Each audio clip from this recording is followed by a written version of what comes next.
the other key behaviors to cultivate intentional relationships. Number 3 would be the behavior that I would call tools. Number 1 is telling. Number 2 is targets.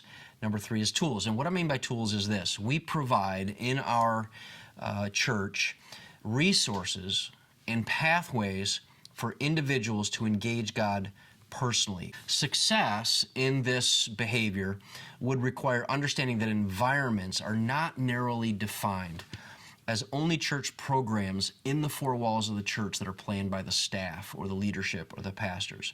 So individual discipleship outcomes are clearly identified and resourced appropriately. So when you identify the outcome and it's been clearly identified, success would require that these things are resourced appropriately by the church leaders. Great effort and care is put into delivering a variety of resources that can be consumed based on individual circumstances or individual access to technology, books, podcasts, articles, videos, and so on. So if a church is strong in this area, then they would have a leadership team that broadly defines disciple-making environments. And those definitions of environments would have to go beyond merely the church programming that appears on a calendar. I like to say this way, it's what happens in between Sundays where you have the resources to grow on your own. Most likely, a church that is strong in this particular behavior, this church has outlined individual discipleship outcomes that are clearly communicated to the congregation, and they are robustly resourced. Now, here's a warning. The church cannot and probably shouldn't program for an individual's spiritual disciplines. In other words, someone has their own grow on your own responsibility as they kind of learn to nourish themselves in spiritual disciplines and in relationship with God and with other people.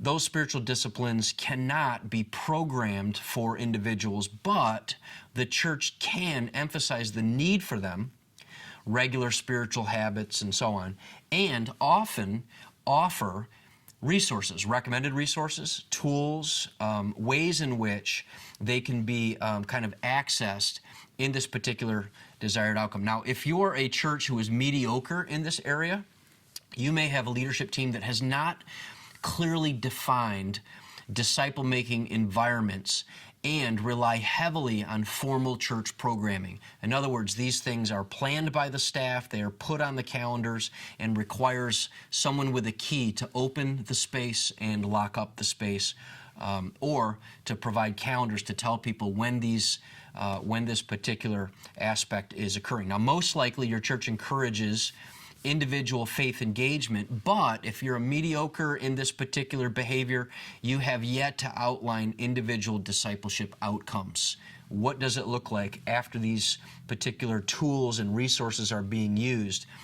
What does it look like? What is the outcome of that? So it's also likely that this leads to misaligned and inconsistent resourcing for personal growth. Now, if your church is weak in this particular behavior, it's possibly because you have a leadership team that narrowly defines disciple-making environments as merely formal church programming. Most likely your church leadership plans and relies solely on these events, these formal church office-generated programs to teach and to grow your congregation, often or regularly neglecting any resourcing for grow on your own personal growth in between Sundays or in between Wednesdays or in between big church calendar programs.